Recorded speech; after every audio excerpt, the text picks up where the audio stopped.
मेरा नाम छुटकी है। आप सभी का स्वागत है। आज मैं आप सभी को हमारे जैसे ही एक परिवार से मिलवाऊंगी।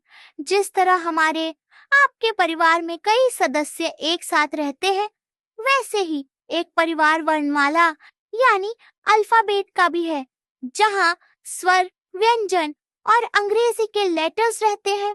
आपने में पाई अ, छोटी ई, बड़ी ई, क, ख, ग, घ, ABCD, इन सब के बारे में तो पढ़ा ही होगा। हाँ, इन्हीं को तो हिंदी में वर्णमाला और अंग्रेजी में अल्फाबेट कहते हैं। इन सभी का भी परिवार होता है, जिन्हें जानना और समझना हमारे लिए बहुत जरूरी है। आइए हम सभी वर्णमाला यानी अल्फाबेट के बारे में जानते हैं। वर्णमाला वर्णों के व्यवस्थित और क्रमबद्ध समूह को वर्णमाला कहते हैं। इनमें हमें स्वर और व्यंजन मिलते हैं। चलिए समझते हैं। जैसे इंग्लिश पढ़ने, समझने और लिखने के लिए लेटर्स का ज्ञान होना जरूरी होता है, वही लेटर्स जैसे A, B, C, D से लेकर Z तक, इन्हें ही तो हम अल्फाबेट कहते हैं। वैसे ही हिंदी को पढ़ने, लिखने और समझने के लिए अक्षरों का ज्ञान होना बहुत जरूरी होता है।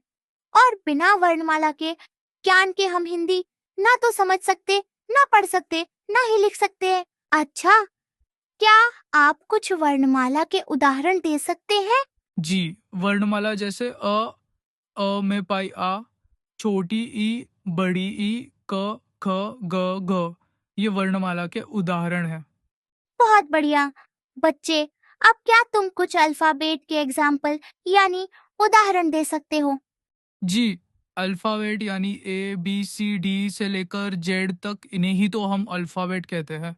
तो बताओ बच्चे, क्या बिना वर्णमाला यानी अल्फाबेट के ज्ञान के हम हिंदी या अंग्रेजी समझ सकते हैं? ये तो बहुत कठिन है। हमें हिंदी या अंग्रेजी समझने के लिए वर्णमाला यानी अल्फ़ाबेट का ज्ञान होना बहुत ज़रूरी है। चलिए, अब थोड़ा हम लोग वर्णमाला के भाग को जानेंगे। वर्णमाला के दो भाग हैं, पहला स्वर और दूसरा व्यंजन। लोग स्वर को जानेंगे। अमे पाया, छोटी ई, बड़ी ई, इन सब का नाम तो तुमने सुना होगा ना? हाँ, जैसे अ से अनार, अ में पाई आ से आम, यही ना? बिल्कुल सही। तो जब हम स्वर का उच्चारण करते हैं यानी बोलते हैं, तो इन्हें बोलते समय कोई रुकावट नहीं आती, न ही किसी अन्य वर्ण की मदद ली जाती है। इन्हें ही हम स्वर बोलते हैं। अब बताओ, समझ आया तुम्हें? स्वर किसे बोलते हैं? जी, आ में पाई आ, छोटी बड़ी, इन्हीं सबको हम स्वर बोलते हैं। में पाया, छोटी ई, बड़ी ई, छोटा ऊ, बड़ा ऊ, री, ए, ओ। ये कुल 11 होते हैं, यानी स्वर की कुल संख्या 11 होती है। इसी तरह अब बात करेंगे व्यंजन की। क, ख, ग, घ से लेकर ग तक, यानी जब भी हम व्यंजन का उच्चारण करते हैं या बोलते हैं, उन्हें बोलने में हमें स्वर की मदद लेनी पड़ती है। स्वर याद आया? में पाया। हाँ, इन सब की मदद से ही व्यंजन का उच्चारण कर सकते हैं या उन्हें बोल सकते हैं।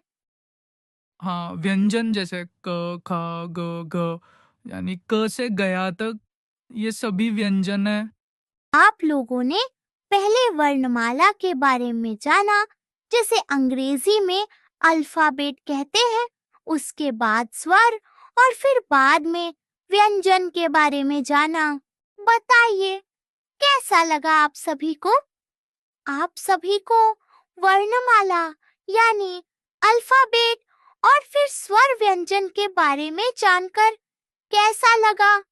क्या आप सभी बताए गए बातों को याद रखोगे और अच्छे से वर्णमाला, स्वर व्यंजन, इन सब को याद करोगे ना? हाँ, व्यंजन जैसे क, ख, ग, घ, यानी क से गया तक, ये सभी व्यंजन है। बहुत अच्छे। अब जब अगले बार हम मिलेंगे, तो स्वर, व्यंजन और 12 कड़ी को एक साथ जोड़कर इनके बीच संबंध को जानेंगे। आप सभी का धन्यवाद। फिर हम जल्द ही मिलेंगे दोबारा। तब तक खुश रहिए, मुस्कुराते रहिए, अपना और अपने परिवार का ध्यान रखिए।